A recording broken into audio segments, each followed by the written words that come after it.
Hello, children. Today I am going to start lesson number 1 of class 8, subject history, and part 2. Student, in previous part, we have learned about how important are dates and how do we periodize. In this part, we will learn about changes under the British in India. यानी भारत में अंग्रेजों के अधीन जो परिवर्तन हुआ उसके बारे में हम इस पॉइंट में पढ़ेंगे।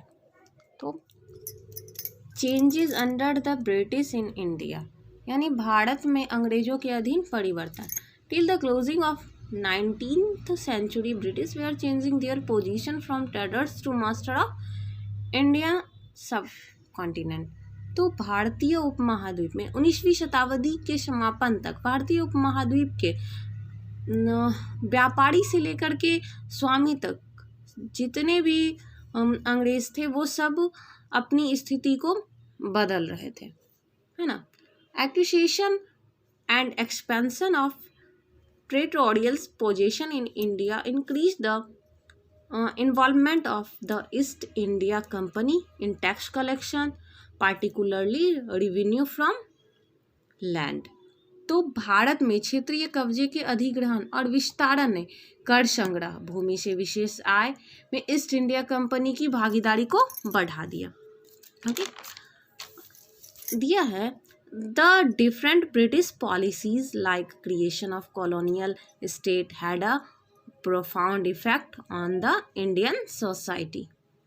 तो औपनिवेशिक राज्य के निर्माण जैसे औपनिवेशिक राज्य के निर्माण जैसी ब्रिटिश नीतियों का मतलब भारत पर गहरा प्रभाव पड़ा, है ना।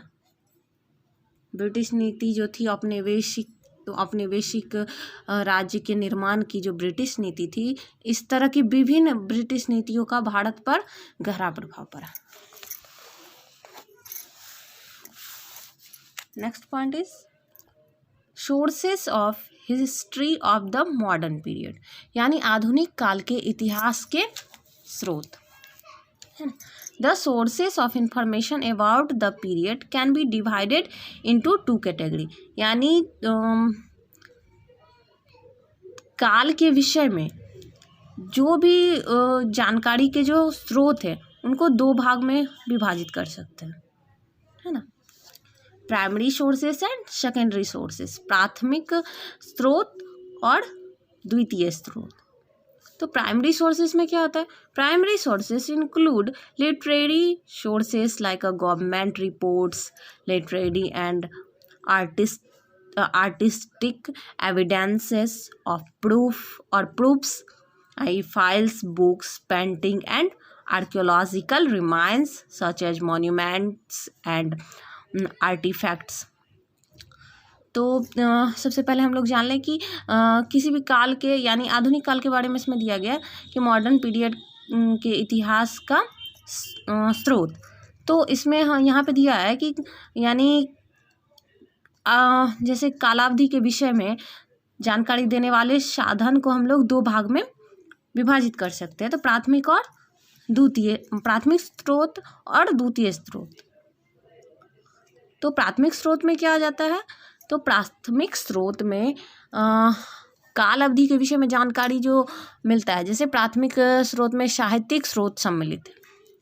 प्राथमिक साधन में क्या है?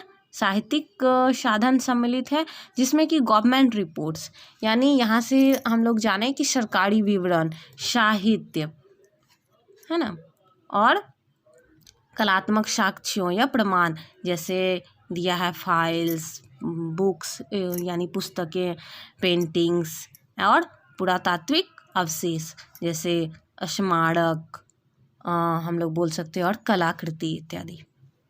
अब secondary sources include articles, reports, books and reviews.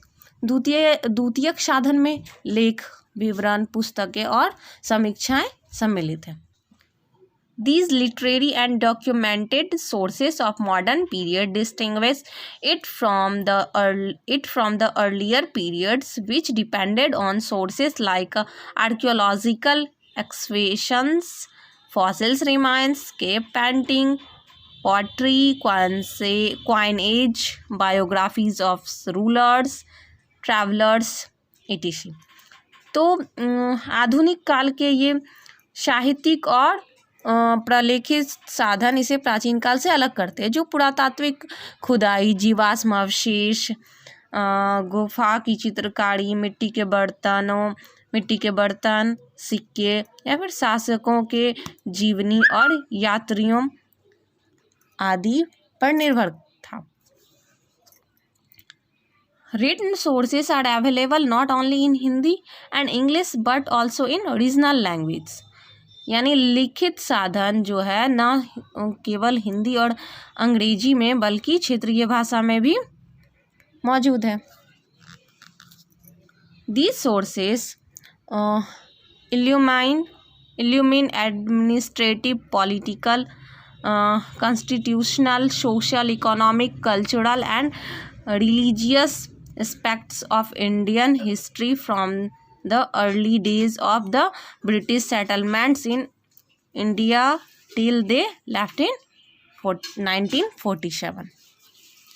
तो लिखित स्रोत न केवल हिंदी और अंग्रेजी में बल्कि क्षेत्रीय भाषा में भी मौजूद है। ये तो मैंने आप लोगों को बताया। आगे दिया है कि ये स्रोत, ये साधन भारत में अंग्रेजों के आने, यहाँ व्यवस्थित होने के शुरुआती दिनों से लेकर के 1947 तक भारत के इतिहास के प्रशासनिक, राजनीतिक, है ना, संवैधानिक, सामाजिक, आर्थिक, सांस्कृतिक, धार्मिक पहलुओं पर रोशनी डालते हैं।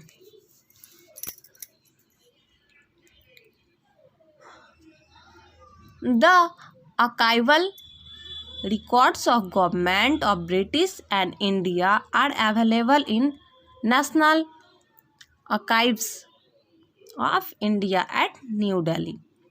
तो नई दिल्ली में भारत के राष्ट्रीय अभिलेखागार में ब्रिटिश और भारत सरकार के अभिलेखीय विवरण उपलब्ध है। Many travelers, traders, missionaries and civil servants who come to India in the 18th and 19th centuries kept and left accounts of their experiences of the countries. तो कई यात्रियों, व्यापारियों, मिशनरियों और सिविल सेवकों जो कि 18वीं और 19वीं शताब्दी में भारत आए और देश के विषय में अपने अनुभवों का एक तरह से हिसाब रखा, है ना।